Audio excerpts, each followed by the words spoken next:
Break के बाद आपके सामने हाजिर हैं। आर्मी चीफ के हवाले से बात की, लेकिन साथ ही साथ नए आर्मी चीफ के आने के बाद ये समझा जा रहा था कि मामला थोड़े बेहतरी की तरफ जाएंगे, लेकिन इमरान खान का सरप्राइज अपनी जगह है। शायद वो हम जो कहते थे कि इमरान खान साहब वार जो खेलते हैं वो कच्चा होता है, लेकिन इस दफ़ा लगता है कि हिला के रख दिया है। असेंबली तहलील होना या इस्तीफे देना, किस तरफ मामला जाएगा, अली से पूछते हैं।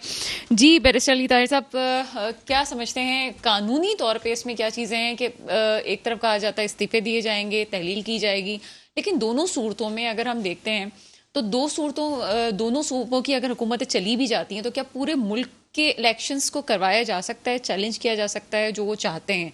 क्या इमरान खान साहब वो नताइज हासिल कर सकेंगे इस सूरत में या नहीं कर सकेंगे? बिस्मिल्लाहिर्रहमानिर्रहीम। देखिए, कॉन्स्टिट्यूशन तो इसके ऊपर बड़ा क्लियर है। जो असेंबली तहलील होगी, और ये चीफ मिनिस्टर का एक प्रेरोगेटिव है।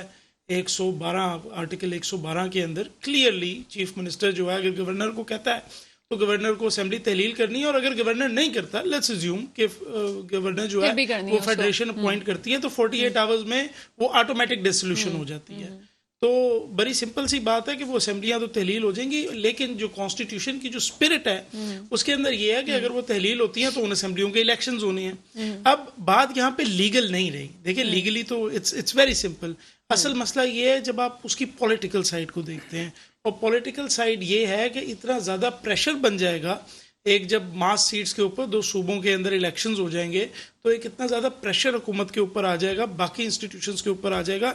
Elections is not a joke, it takes a lot of effort, a lot of time and a lot of financial resources. तो मैं समझता हूँ वो इतना ज़्यादा प्रेशर आ जाएगा, और फिर हुकूमत को खान साहब 2 जगह पे चैलेंज कर देंगे। एक तो चूंकि वो इलेक्शन से भागेंगे, तो I don't think people like that sort of attitude कि आप इलेक्शन से भागें। जब भी आप इलेक्शन से भागते हैं, आप अनपॉपुलर होते हैं। जब खान साहब हुकूमत में थे, इलेक्शन से भाग रहे थे, दिन ब दिन अनपॉपुलर हो रहे थे, और पीडीएम जो है वो जोर पकड़ रही थी। अब चूंकि पीडीएम हुकूमत में है, वो इलेक्शन से भाग रहे हैं, वो अनपॉपुलर हो रहे हैं, तो इसकी एक पॉलिटिकल साइड जो है वो देखना बड़ी लाजमी है। अलबत्ता मैं समझता हूँ कि अगर ये फैसला कर लिया जाए, प्रैक्टिकल माहौल जो पाकिस्तान का है, इंस्टीट्यूशंस की ब्लेसिंग के साथ, कि हमने नए इलेक्शंस में नहीं जाना, तो it is not such a big deal. 2 सूबों के अंदर इलेक्शन हो जाएंगे, वो आगे जाके अपना 5 साल टेन्योर पूरा करेंगी, और बाकी जो आपकी 3 असेंबलियां बच जाएंगी, being the national assembly, Sindh assembly and Balochistan assembly, उनका 1 साल बाद जब टेन्योर ख़त्म होगा तो वो इलेक्शन हो जाएंगे। बट इसके अंदर मुझे एक पिक्चर और भी नज़र आ रही है। देखिए, परवेज इलाही जो है वो एक कैरियर पॉलिटिशियन है, और कैरियर पॉलिटिशियंस बहुत पॉपुलर नहीं होते, लेकिन उनको पॉलिटिकल एक्सपीडियंसी आती है। तभी वो कुछ ना कुछ करके सीढ़ी चढ़ते चढ़ते स्नेक्स एंड लैडर्स का गेम खेलते हुए वो चीफ मिनिस्टर तक पहुंच गए। हालांकि नोबडी कैन से कि वो कोई पंजाब के अंदर कोई फेस है या कोई वोटर की इमेजिनेशन को ग्रैब करते हैं। फैसले 6 घंटों में भी बदलते हुए देखे हाँ, हैं। तो अब आप ये देखिएगा कि जो परवेज इलाही ने इमरान खान के कहने के ऊपर एफआईआर नहीं काटी, क्या वही परवेज इलाही इस वक्त अपने बेटे को ट्रेन कर रहा है हर मीटिंग में, एशियन डेवलपमेंट बैंक हो, वर्ल्ड बैंक हो, एडवोकेट जनरल के साथ हो, जो कोई मीटिंग है वो अपने बेटे को साथ बिठाते हैं। वो जाहिर है, जैसे आसिफ जरदारी ने अपने बेटे को आगे लेके आए हैं एज फॉरेन मिनिस्टर, वो भी चाहते हैं कि मेरे बाद मेरा बेटा एज ए चीफ मिनिस्टर आए। तो मुझे लगता है कि बड़ी उनकी मोटिवेशन होगी इस असेंबली को रनिंग रखना। और आज तक जो उन्होंने सेशन में रखी हुई है असेंबली, उसकी भी शायद एक कॉन्स्टिट्यूशनल टेक्निकल वजह यही है कि जब तक वो सेशन में है, शायद एक बिलीव ये है, एक व्यू ये है कॉन्स्टिट्यूशन का कि गवर्नर एतमाद के वोट का नहीं कह सकता, या नो कॉन्फिडेंस का रेजोल्यूशन जमा नहीं हो सकता। तो आज वो कह तो रहे हैं कि मैं खान साहब के कहने पर तहलील कर दूंगा, लेकिन उस वक्त जिस वक्त ये वक्त आएगा, मैं समझता हूँ शायद इंटेंशंस जो है वो थोड़े से डमक जाएं। बिल्कुल, यही कुछ आगे मंजरनामा लग रहा है। और पंजाब की जो सूरत हाल है, पॉलिटिकल जो सिनेरियो, उसको राव इमरान सुलेमान साहब बहुत अच्छी तरह समझते हैं। पंजाब की सियासत को आप बहुत अच्छी तरह समझते हैं। क्या समझते हैं पंजाब में अभी भी वो जो इमरान खान साहब करने चाह रहे हैं वो इतना कामयाब नहीं हो सकता जितना वो केपीके में नताइज हासिल कर सकते हैं? क्या कहते हैं सवाल? जो केपीके है वहाँ पर भी बहुत मुश्किल है। अच्छा, केपीके में ऐसे 10 से 12 इनके अरकान मौजूद हैं जो कि इस्तीफ़ा देने के हक में नहीं है, वो चाहते हैं कि असम्बली में रहा जाए अभी।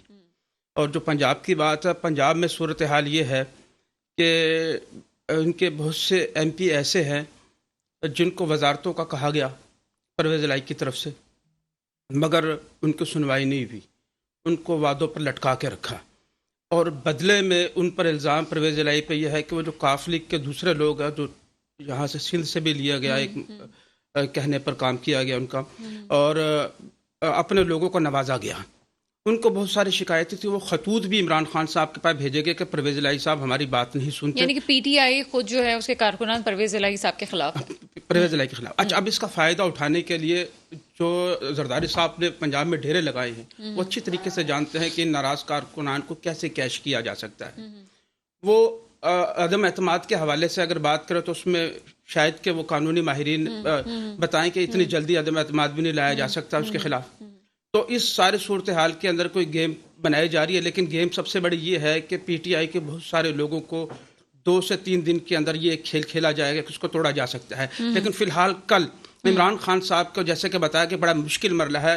123 सीटें जो है वो कौमी असम्बली की है, 297 पंजाब की हैं और 125 के 115 खैबर पख्तूनख्वा, 563 के करीब सीटें हैं जो ज़िमनी इंतखाबात की तरफ जाएंगी। लेकिन ये एक बहुत बड़ा जो कहते हैं ना भंड मारना, वो है, हो नहीं सकता ऐसा। इलेक्शन कमीशन ने अगर तहलील करनी थी तो कर देते, मतलब अगर इसमें इतनी कानूनी तौर पे इसमें देर करने की क्या जरूरत थी? अगर इतना ही था तो उसको कर। देखिए, ये तो खान साहब के पास ये ऑप्शन बहुत पहले से था, लेकिन इस्तेमाल अब किया। मैं ये समझता हूँ कि जब मेरे पास कुछ लोग ऐसे हैं पीटीआई के जिनके जरिए मुझे मालूम हुआ कि इमरान खान साहब आगे न बढ़ने की वजूहात कुछ फंड की भी कमी थी, कारकुनों के पास वो 126 दिन के धरने वाला भी मवाद मौजूद नहीं था, बहुत सारे एतराज़ात थे। खान साहब को इस बात का बड़ा मलाल था, जैसे कि बैरिस्टर साहब ने अभी कहा ना, उनके खिलाफ वो एक मुकदमा नहीं दर्ज करवा सके, ये बजा फरमाया इन्होंने, ये दुरुस्त फरमा रहे। ये भी एक मलाल था जो परवेज़ इलाही के खिलाफ है। कुछ कारकुनान की शिकायत भी है, वो ये समझते कि पंजाब को तो इससे छुटकारा पाना ही है उनका। इमरान खान साहब का वैसा एक ही विजन है, किसी तरीके से कुछ ऐसा कर दिया जाए कि ये इलेक्शन की तरफ आ जाए, वफाकी हुकूमत हिल जाए, और हिला के रखा है। अच्छा, कल मैं बताता चलूँ कि कल ख्वाजा साद रफ़ी या आपका सरदार एजाज सादिक साहब की तरफ से ये बयानिया आ सकता है कि जो पीटीआई के लोग हैं उनको बैठकर बात करने का मशवरा दिया जाए कि आपस में बैठ के बात कर लेते हैं, फिर मिलके तय कर लेंगे कि इलेक्शन की तारीख देंगे कि नहीं देंगे। वो मफाहमत की तरफ आएंगे। लेकिन इस दौरान जो दूसरी गेम खेली जाएगी वो आसिफ अली जरदारी साहब खेल रहे हैं, वो ये है कि इनके नाराज कारकुनान हैं, उनको जो है ना पीटीआई से तोड़ा जाए। ठीक है, इस पे राव लेते हैं। असद, क्या समझते हैं इस वक्त जो बात की जा रही है इस्तीफों की या असेंबली तहलील करने की, दोनों सूरतों में क्या पूरे मुल्क से इलेक्शंस करवाए जा सकते हैं? क्या होगा आगे? इस वक्त जो सिचुएशन अगर आप देखते हैं ना, जैसे मैंने आपसे कहा कि पॉलिटिकल टेम्परेचर ले लें आप, मुल्क की ओवरऑल सूरत हाल ले लें, एडमिनिस्ट्रेशन पूरे मुल्क की अगर आप ये देखते हैं, और फिर सर्टनली मईशत भी उसके साथ एक लिहाज से जुड़ जाती है। यस, आई डू बिलीव, जो मेरे दोस्त कह रहे थे कि इलेक्शन कराने तकरीबन 2 सूबों का भी कराते हैं, जिस तरीके से इलेक्शन कमीशन एक लिहाज से फैक्ट्स और फिगर्स दिए हैं, it is over 22 billion rupees. तो मैं ये फील करता हूँ कि इस वक्त जो सिचुएशन है, सर्टनली आप ये देखें ओवरऑल जो जैसे आप देखते हैं कि चाहे पीडीएम की गवर्नमेंट किसी जगह के ऊपर भी मौजूद है, या इवन अगर पीपल्स पार्टी को भी हम देखते हैं, वो उनकी रिएक्शनरी या रिएक्टिव किस्म की पॉलिटिक्स नजर आती है, प्रोएक्टिव पॉलिटिक्स उनकी नजर नहीं आती।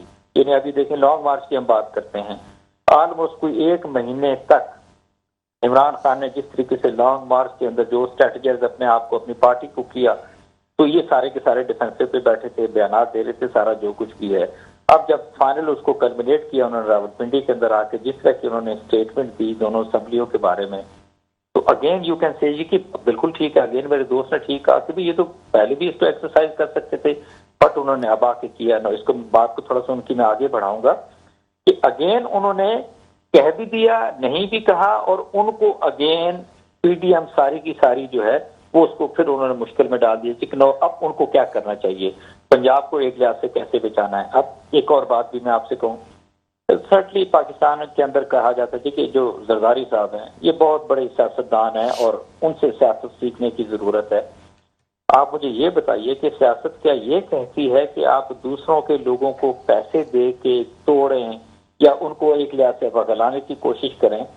मतलब क्या हमारे अंदर ये सोच समझ बूझ नहीं आ सकती कि आसिफ जरदारी ही जिम्मा उठा लें? जैसे इससे पहले याद होगा कि जब बेनजीर साहिबा की शहादत हुई थी, उन्होंने पाकिस्तान खतरे की बात की और एकदम से उनका कद कहां से कहां पहुंच गया था, और जिस तरह की अनरिलेस्टस वहां पर जब आपने देखी थी, तो मैं ये महसूस करता हूं कि हमारे यहाँ जो एक पॉलिटिकल एक्यूमेंट की कमी है ना, जो आप समझते हैं कि दूरंदेशी की हमारे पॉलिटिशियंस के अंदर, वो बड़ा सीरियसली देखते हैं कि वो लैग करती है। और आपको फील होता है कि सारी पॉलिटिकल पार्टी जो है, जिस तरीके से इन्होंने अभी तस्करा किया कि जी जो पंजाब के वज़ीर आला हैं वो तो मोनोसिलाई की ट्रेनिंग कर रहे हैं, यानी मोनोसिलाई की ट्रेनिंग उनके वाले साहब कर रहे हैं, जरदारी साहब ने अपने बेटे की ट्रेनिंग की, और इस सारे सिनेरियो में जिस तरह से वो तो हमजा सारे के सारे ही अपने बच्चों जी जी इस सारे अपने बच्चों सिनेरियो की में जिस तरह ट्रेनिंग से पे लगा हमजा हुआ है। शहबाज को घसीटा गया है, वो भी एक अचंभे की बात है कि हमजा शहबाज को जिस तरह से बीच में लाया जा रहा है, हालांकि उनको कुछ खास इल्म नहीं है कि उनको करना क्या है, लेकिन सिर्फ उनका नाम आगे लाया जा रहा है कि तमाम सिनेरियो को वो कंट्रोल कर रहे हैं। बिल्कुल नहीं, ही इज नॉट केपेबल। और दूसरी चीज मैं आपसे ये बताऊं, ये प्रॉब्लम है ना कि ये जो डायनेस्टिक पॉलिटिक्स है, इसको मेरा ख्याल है हमें किसी सूरत के अंदर भी, मेरे ये दोस्त भी बैठे हुए हैं, इसको हमें इस पे नहीं चलना। और हमें we want the real people जो कि सिर्फ पाकिस्तान के लोगों का एक लिहाज से सना ख्याल रखते हो। अनफॉर्चुनेटली अभी देखे ना, पीपल्स पार्टी ने भी इतनी हुकूमतें गुजारी, आप खुद कराची के अंदर मौजूद हैं, कराची को, हैदराबाद को, पूरे इंटीरियर सिंध को देख लें, क्या सिचुएशन बनी है। नो, जिस तरह सैलाब आया, सारा कुछ आया, ठीक है जी, बहुत ज्यादा जो है वो खराबी हुई, लेकिन क्या आपने फील किया कि सिंध हुकूमत को आगे आके ये काम करते हुए या उस तरीके से लोगों की दादरसी करते हुए देखा? आपका क्या पॉइंट ऑफ व्यू है इस हवाले से कि आपको ऐसा लगता है कि पीटीआई के कारकुनान जो एमएनएज हैं, एमपीएज हैं, वो साथ दे देंगे इनका? मैं एक चीज आपसे अर्ज करूं जी सर, ये जितने भी पॉलिटिक्स से जुड़े हुए, पॉलिटिक्स के साथ जो जुड़े हुए लोग होते हैं ना, वो जिसको कहते हैं, वो देखते हैं हवा किस रुख चल रही है। जो इस वक्त नैरेटिव है इमरान खान का, वो बड़ा स्ट्रेंथ के साथ लोगों के सामने आया है। पीडीएम अनफॉर्चुनेटली तो मैं नहीं कहूंगा, अब उससे कि शायद इनके अंदर वो पोटेंशियल या कैपेबिलिटी या कैपेसिटी नहीं थी कि 7.5 महीने के अंदर पाकिस्तान के हालात को सुधारने की कोशिश करते, महंगाई को कंट्रोल करते, आम लोगों के लिए कोई दादरसी करते या आम लोगों को रिलीफ प्रोवाइड करते। इनका सिर्फ फोकस अपने ऊपर था, नैब के मुकदमात को खत्म करना था, आसिफ जरदारी ने अपने मुकदमात को खत्म करना था। सेल्फ सेंटर्ड पॉलिटिक्स जब इन्होंने की तो अवाम वहां उस जगह पे आपको कहीं भी नजर नहीं आए। अब इनको प्रॉब्लम ये आ रही है, जिसको कहते हैं ये चाहते हैं कि ये पावर के अंदर रहें, और उसके लिए वो किसी हद तक भी जाने को तैयार हैं। लेकिन हम सारे लोग कहते हैं कि जी वो इस्टेब्लिशमेंट को गिरदानते हैं कि वो जिम्मेदार है। जब ओके 10 अप्रैल का सारा हुआ जो नो कॉन्फिडेंस मूव का, भाई क्या इस्टेब्लिशमेंट बैठी थी आपकी नेशनल असेंबली के अंदर? ये जब वहां पे वोटिंग एक लिहाज हो रही, नो नॉट एट ऑल, ये जमहूरी अमल था जिसके अंदर हुकूमत तब्दील हुई।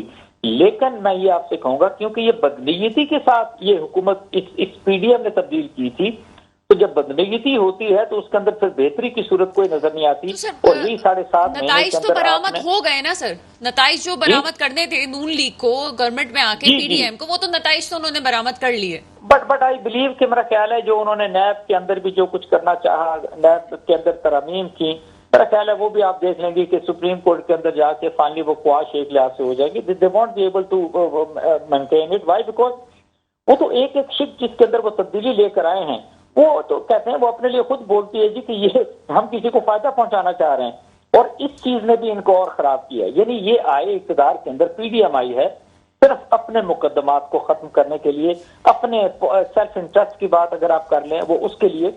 और ये देखे ना आप 7.5 महीने के अंदर, मुझे अच्छी तरह याद है, इन्होंने they were making very tall claims. हम पेट्रोल को जो है वो 100 रुपए पे लेकर आ जाएंगे, डॉलर को हम 150 रुपए लेकर आ जाएंगे, आटे को हम सस्ता करेंगे। और आज आप देखें आटे, डॉलर, पेट्रोल की कीमतें कहाँ चली गई हैं। आम आदमी की जिंदगी सना इतनी मुश्किल है, मैं यकीन माने, I am present in Rawalpindi, लोग अपने घरों का, लोग अपनी दुकानों का, कारोबार का किराया तक नहीं अदा कर रहे। बिजली के इतने हैवी बिल्स आ रहे हैं, people are unable to pay, and I can make out the people sitting in Karachi। Sir आप पिंडी की बात कर रहे हैं, कराची वाले जो है शायद अपने घर का राशन नहीं डलवा रहे जितना वो केई को बिल दे रहे हैं। बहुत शुक्रिया सर साहब, मजीद बात करने का बहुत था कि लेकिन हमारे वक्त जो है वो कम होता है। एक शॉर्ट ब्रेक है, ब्रेक के बाद मजीद इस हवाले से बात करते हैं। ब्रेक के बाद आपके सामने हाजिर हैं और अभी हमें ज्वाइन किया है तहसीन आबिदी साहब ने, पीपल्स साहिबा ने, पीपल्स पार्टी साहब का ताल्लुक है। अली आपकी तरफ आते हैं, नैब कवानीन के जो फवाइद हासिल करने थे, अभी जो जितना जो भी सिनारियो हुआ, ये गवर्नमेंट आई, अगर इमरान खान साहब की गवर्नमेंट 3-4 महीने और भी रहती तो उनको ठप्पी हो जाना था, जिस तरह से उन्होंने सब्सिडी दी थी चीज़ों में। और अचानक से क्या इनको था कि ये आए और आके इन्होंने गवर्नमेंट संभाली, शायद डर था कि वो अपनी तौर से जी कोई नया सिपा सालार उनकी मर्जी से आ जाएगा।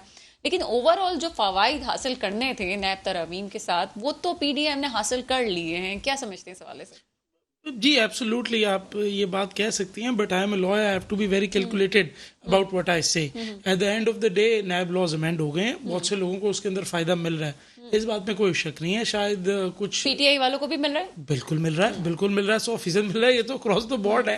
ये देखिए, जब कानून बनता है और सब तो सबके लिए बनता है, 80% जो अमेंडमेंट्स हैं वो पेरीमेटेरी हैं उन अमेंडमेंट से जो एक ऑर्डिनेंस के तहत पीटीआई ने खुद की थी।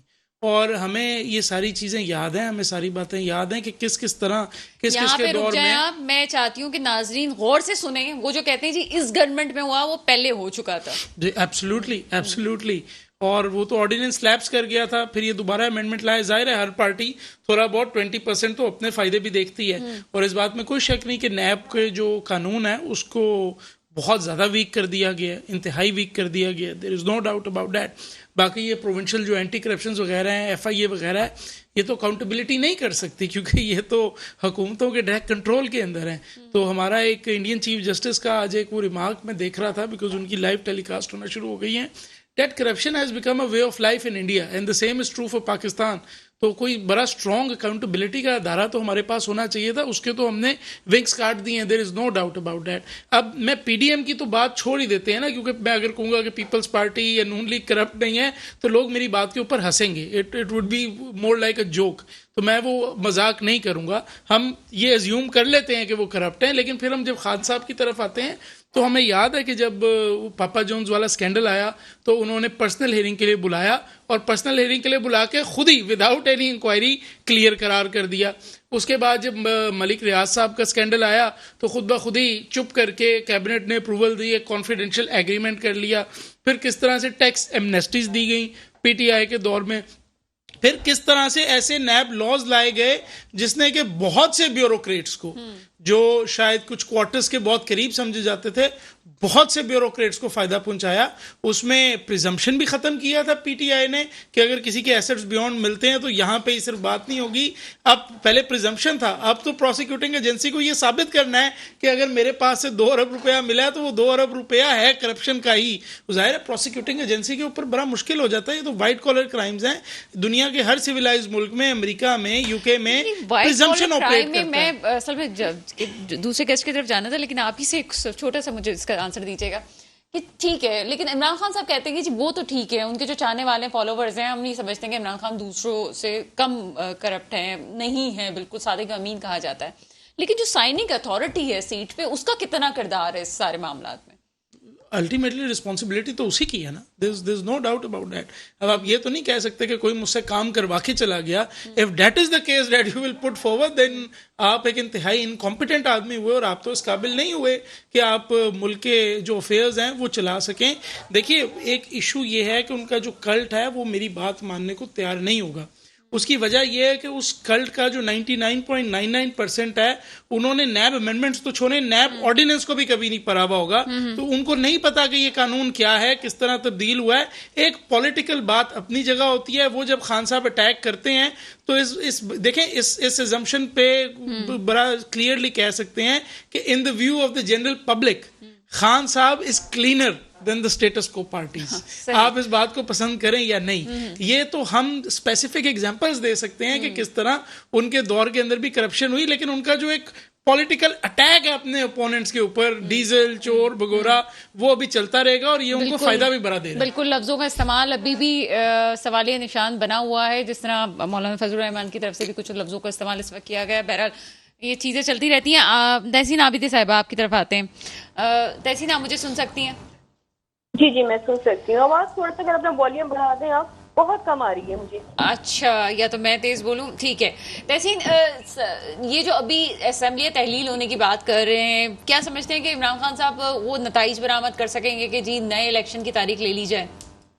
बिस्मिल्लाहिर्रहमानिर्रहीम। सना देखें, उन्होंने बहुत सारी जो है वो हरबे इस्तेमाल किए। कभी आर्मी चीफ की अपॉइंटमेंट को कंट्रोवर्शियल बनाया इसीलिए कि वो अपनी मर्जी की तारीफ लेना चाह रहे थे, अपनी मर्जी की जो है वो फैसले करवाना चाह रहे थे। कभी उन्होंने साइफर का ड्रामा किया, डिफरेंट वक्त पे उनके डिफरेंट ड्रामे सामने आए। फिर वो लॉन्ग मार्च का जो जो इन्होंने इनके अपने लोगों ने कहा कि ये खूनी लॉन्ग मार्च होगा, उसको किस हद तक वो खतरनाक लॉन्ग मार्च इनका साबित हुआ कि वो उनके अपने ही कारकुन मासूम लोगों की जाने जिस तरह के फैसलवाड़ा साहब ने स्टेटमेंट दिए थे, उन्होंने बहुत बड़े खुदा का शुक्र है कि कोई इतना बड़ा हादसा नहीं हुआ, लेकिन फिर भी 4-5 जाने चलिए जाना भी बहुत बड़ा हादसा है जिसके घर में यह हादसा गुजरा हो।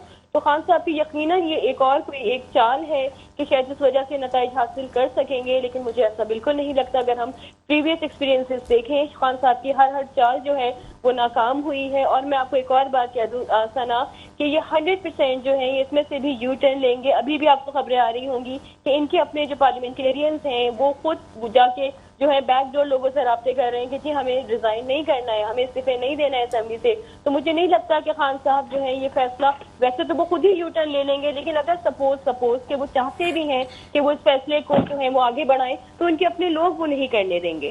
अच्छा तहसीन, काफी एक्टिव हैं आप सिंध में, जो आप पार्टी के साथ काम कर रही होती हैं इलेक्शंस वगैरह में। इस वक्त बल्दियाती इंतखाबात आगे आने वाले हैं, क्या स्ट्रेटजीज बनाई हैं, क्या आप लोगों की तैयारी है इस हवाले से? देखिए सना, हम बहुत होपफुल हैं। इंशाल्लाह जिस तरह कंटोनमेंट में हमारी 3 से 13 सीट्स हुई थी सिर्फ कराची से, तो हमें फिर बाई इलेक्शंस में हमें जिस तरह विक्ट्रीज मिली हैं, जिस तरह कराची के लोगों ने अपना एतमाद हम पे शो किया है, तो हम बड़े पुरुमीद हैं कि हम लोकल गवर्नमेंट में भी इंशाल्लाह इस दफा मेयर पीपल्स पार्टी का ही लेके आएंगे। अच्छा, इसमें कहा जा रहा है कि जैसे जमात इस्लामी की तरफ से भी मुख्तलिफ इल्जामात लगाए जा रहे हैं और ये कहा जा रहा है कि अगर आप लोगों की तरफ से ही सारा, सिंध गवर्नमेंट की तरफ ही सारे इंतजामात रहे तो धांधली का भी खतरा है। किस तरह से इस बात का जवाब देंगी कि हल्का बंदियां जिस तरह से हुई हैं उसमें पीपल्स पार्टी अपने आप को फायदा पहुंचाना चाहती है? देखिए, ये इल्जामात पहले भी लगाए जाते रहे हैं। हमने तो पहले भी कहा था जी आप अंदर भी फौज खड़ी कर दें, बाहर भी फौज खड़ी कर दें। और जितने बाई इलेक्शन हुए आपने खुद देखा होगा कि किस तरह की सिक्योरिटी थी, उसके बावजूद पीपल्स पार्टी ने ही विन किया है। तो ये इल्जामात का गेम, स्पेशली जमात इस्लामी, क्योंकि जीत तो सकते नहीं है, मैंडेट तो है नहीं, तो वो सिर्फ फेस सेविंग के लिए अब तक पाकिस्तान की हिस्ट्री उठा के देख लें कि अगर वो लोकल गवर्नमेंट भी जीते हैं तो उस वक्त जीते कि जब दूसरी जमातों ने बॉयकॉट किया था। तो उनका कोई स्टेक नहीं है, तो बेचारे अगर इल्जामात भी नहीं लगाएं तो वो करें क्या सना। लेकिन कराची की डेवलपमेंट की जहाँ बात की जाए तो वहाँ पे इस वक्त क्या कोई आगे कोई ऐसा प्लान है, कोई ऐसी चीजें हैं जो कराची वालों को दे सके? क्योंकि कराची वाले तो बड़ी डिसाइड हो चुके हैं कि किसको वोट दिया जाए, तभी शायद हाफिज नईम साहब की ज्यादा सपोर्ट हमें इस वक्त नजर आ रही है कि कोई और पार्टी डिलीवर नहीं कर सकी। देखिए सना, हमें कराची की डायनेमिक्स देखनी पड़ेंगी। It's mean more than 30-35 years कि कौन सी पार्टी है जो कराची को रूल करती आ रही है। 30 ईयर्स की लोकल गवर्नमेंट थी, किसके पास थी हम तमाम लोग जानते हैं। किस तरह इख्तियारात का रोया गया, वही इख्तियारात मुर्तजा वहाब के पास भी हैं, आपको नजर आ रहा होगा। काम डेवलपमेंट वर्क भी नजर आ रहा होगा आपको। डिफरेंट कराची की जगहों पे, शाहराहों पे, तनाजू पे काम हो रहा है। चीजें बेहतरी की तरफ जा रही हैं इंशाल्लाह और जाएंगी। तो मुझे लगता है कि अगर हमें मौका मिलता है इंशाल्लाह, तो कराची को, अगर हमें प्योरली मौका मिलता है, क्योंकि देखिए मैंडेट अभी जो गवर्नमेंट चल रही है पीटीआई की जो थी लास्ट गवर्नमेंट, उसमें उनके 14 MNAs थे, वो सिर्फ कराची से थे। किसी एक MNA भी अपनी कॉन्स्टिट्यूंसी में फंड लगाया? क्योंकि एक जगह दिखा दें कि थोड़ी भी बेहतर बनाई हो, तो यकीनन जब हमें मौका मिलेगा हम डिलीवर करेंगे। यकीनन कराची में इस वक्त जो भी पार्टी आएगी उसका बड़ा रोल होगा। मेरा ख्याल है कि अब तो फैसले का वक्त है। जी राव इमरान सलीमान साहब, पहले कराची पे थोड़ी बात कर लेते हैं, फिर थोड़ी पंजाब की सियासत पे बात करते हैं। इस वक्त बल्दियाती इंतखाबात आगे होने वाले हैं, तो आप तहसीन की बात से एग्री करते हैं कि जो कह रही है कि देखिए मुझे जमात से ताल्लुक़ रखती है, अगर वो इस वक्त तहरीक इंसाफ से होती तो यकीनी तौर पर यह गुफ्तगू उसी जमात के लिए होती। लेकिन जहाँ तक बात है कि तहरीक पीपल्स पार्टी वाले मेहनत बहुत कर रहे हैं इस वक्त, लेकिन जो जीत का सवाल है वो बहुत मुश्किल बात है। अगर ये मलीर वाला तरीका अपनाते हैं जैसे इमरान खान साहब को हराने के लिए, तो मैं यकीनी तौर पे कह सकता हूँ कि जीत इनकी होगी। याद दिला देना कि कौन सा तरीका था। ये बेहतर मुझसे जानती है, सियासतदान है, इनको मालूम होगा किस तरीके से। देखे जब पुलिस भी साथ दे, इदारे भी साथ दे, सारे रियासती मशीनरी आपके साथ लग जाए और फिर सब कुछ बदला। एक बार मैं यहाँ पे जो एक कंट्रोवर्शियल बात होती है मैं जवाब फौरन ले लेती हूँ। तहसीन क्या कहती हैं? अभी राव इमरान सलमान साहब कह रहे हैं जी पुलिस भी साथ है, इदारे भी साथ हैं। कहाँ रहते हैं? ये कौन सी नफरत का चश्मा लगा के उन्होंने जो है ये इलेक्शन देखे हैं। ये वाली सीट हमारी ही सीट थी, जो सिलेक्शन जो हुई थी, जो इनको सेलेक्ट करके लाया गया था, उस पर रिगिंग के जरिए हमसे ली गई थी। अगर आप हिस्ट्री उठा के देखें, अगर ये मुझे नहीं पता ये कहाँ के रहने वाले हैं, अगर यहाँ के रहने वाले हैं तो किसको लाया गया था select थोड़ा सा जो है ना नफरत का चश्मा उतार दें और जरा थोड़ा सच्चाई का चश्मा लगा के देखें कि जो सच है वो सच है, जो झूठ है वो झूठ है। कम से कम नेशनल टीवी पे आके तरह के बयान नहीं देना आप ऐसी बातें चाहिए। करते ऐसा कोई चश्मा नहीं लगा रखा। देखिए जो बात है, मैंने उनकी बात में नहीं बोला सना, आपने मुझसे डायरेक्टली क्वेश्चन किया तो मैं जवाब दे रही हूँ। मैंने तमाम से झूठ सुना, मैंने बिल्कुल इंटरफेयर नहीं किया, मेरी आदत नहीं, ना मेरी तरबियत है। जी जी, आप कंटिन्यू कीजिए। आपके सामने है कि इसका फैसला आवाम ने करना है। गुंडागर्दी की वो वीडियोस आ चुकी हैं सोशल मीडिया पे, तमाम चीजें हैं कि उनके बिलाल गफ्फार साहब हैं, कौन है कि उन्होंने अटैक किया हमारे कारकुनान पे, फिर उसके बदले में ज़ाहिर बात है कारकुनान भी रिटेलिएट करेंगे। चूड़ियां तो किसी ने नहीं पहनी है जब आप किसी पे अटैक करेंगे। फिर वो जख्मी भी हुए, हमारे कारकुनान भी जख्मी हुए। तो अपनी शिकस्त उनके सामने ना, जितने बाई इलेक्शन देख लें, NE 249 का जो बल्दियात का इलेक्शन था कितनी बुरी तरह हारे कि इनकी जमानतें जब्त हुई हैं। मतलब हर चीज को आप कंट्रोवर्शियल बना रहे हैं, हर चीज को। ठीक है जी, आप PTI के नुमाइंदे के तौर पे टीवी पे बैठे हुए, लेकिन आप सच्चाई तो देखिए ना। आप हकीकत से तो मुंह ना मोड़े कि जो हकीकतें हैं पीपल्स पार्टी काम कर रही है। मैंने कभी भी सना आपके पास ऑन रिकॉर्ड चीजें होंगी कि मैंने कभी नहीं कहा कि हम बड़े 100% नहीं, मैंने आपसे तैसी इसीलिए बात पूछी कि आप पीपल्स पार्टी की एक मोहतरिक वर्कर हैं और जब भी इलेक्शंस होते हैं, अभी लास्ट इलेक्शंस में भी आपने बहुत दिन रात कोशिशें की और हमने उसके नताइज भी मिले।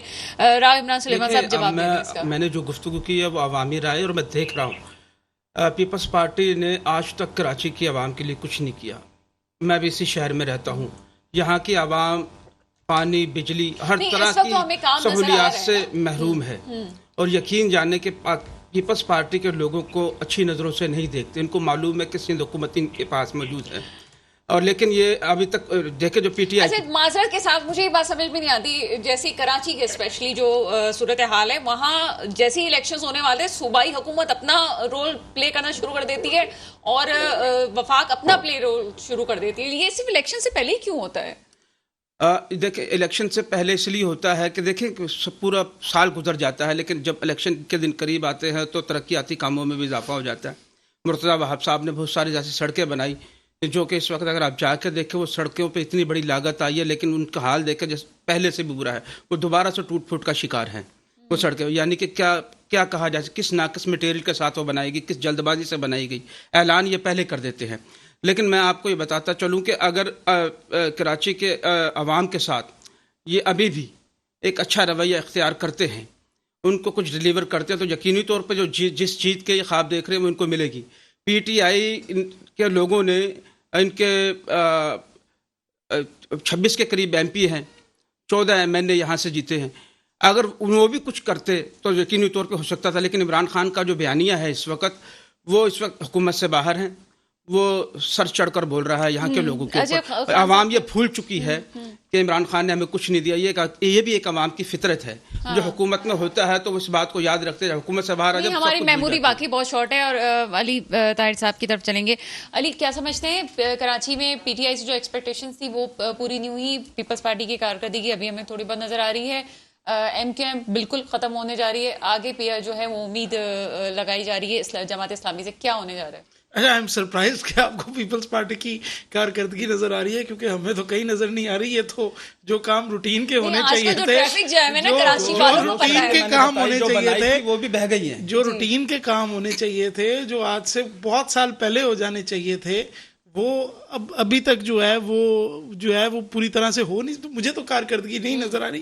कारकर्दगी अगर ये है कि कोई रोड एसफल्ट रोड बना दिया है तो इस हिसाब से तो हम दुनिया में बहुत पीछे हैं। ये तो नाइजीरिया कीनिया में भी बन रही है। वो कुछ और चीजें जो ऐसी जो नजर आ रही हैं वो कर रहे हैं कि जो रात चलता है इंसान। मुझे टू बी वेरी ऑनेस्ट, मुझे भी चश्मे की जरूरत है। चश्मे की बड़ी बातें हो रही थी, मुझे नजर नहीं आ रही। नजर नहीं आ रही। अगर मैं देख रहा हूँ तो बहुत ही कॉस्मेटिक काम देख रहा हूँ। वो कॉस्मेटिक काम तो सभी अपने वक्तों में कोई ना कोई करके गया। वो तो मोहल्ले का काउंसलर भी जा रहा होता है तो जाते जाते रोड के ऊपर बजरी गिरा जाता है। कोशिश है पीपल्स पार्टी की किसी तरीके से जो बकिया इलेक्शन है इसको रुकवा दिया जाए। और देखिए, इसके अंदर जो बात है वो देखने वाली, सुब्रमण्यम स्वामी जो है वो, मैं I hate him for his political ideology, लेकिन कहते हैं कि look at what he is saying, not who is saying it. उसने एक बात की थी कि politics has nothing to do with development. और with performance. Politics have to do with narrative and rhetoric. जिसको और मतलब इमरान खान साहब narrative इसीलिए कामयाब हैं। एब्सोल्युटली. और narrative और rhetoric देखे ना, ये तो बातें हम बताते हैं ना कि फेडरल गवर्नमेंट के कितने ज्यादा इख्तियारात हैं किसी शहर को ट्रांसफॉर्म करने में, और खास तौर पे कराची को, पोर्ट कासिम, केपीटी, सारे इदारे तो आपके पास.